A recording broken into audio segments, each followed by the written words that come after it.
दोस्त, नमस्ते, प्रणाम। मैं हूँ आपकी वंदना और स्वागत करती हूँ अपने उर्मिला मौर्य के चैनल पे। उर्मिला मौर्य के चैनल पे आप सभी का स्वागत है। एक प्यारा सा हम लोग गीत लेके आए हैं। कौन नहावन गीत, सुहाग गीत है। सुहाग गीत लेके आए हैं। कैसे लगेगा कमेंट बॉक्स में बताइएगा और दीदी के चैनल को ज़्यादा से ज़्यादा सपोर्ट करिएगा फ्रेंड।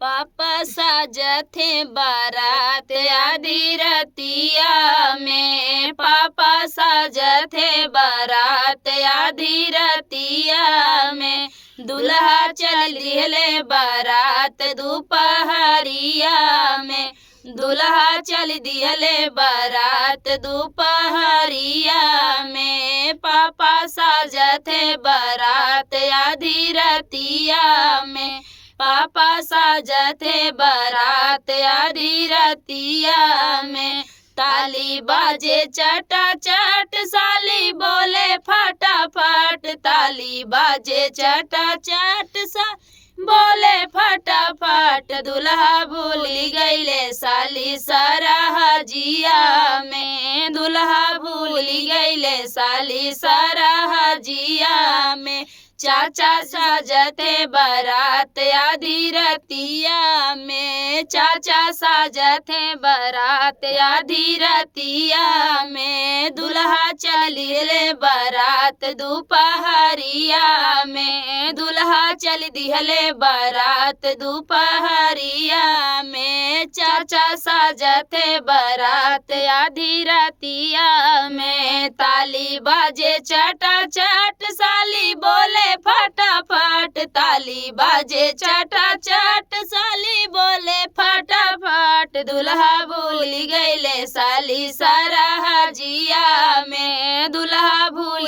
गईले साली सरहजिया में, भैया साजथे बारात आधी रतिया में, भैया साजथे बारात आधी रतिया में, दुल्हा चलिए बारात दोपहरिया में, दुल्हा चल दिहले बारात दोपहरिया में, ताली बाजे चटाचट साली बोले फटाफट, ताली बाजे चटाचट साली बोले फटाफट, दुल्हा भूल गईले साली सरहजिया में, दुल्हा भूल गईले साली सरहजिया में, पापा साजथे बारात आधी रतिया में, पापा साजथे बारात आधी रतिया में।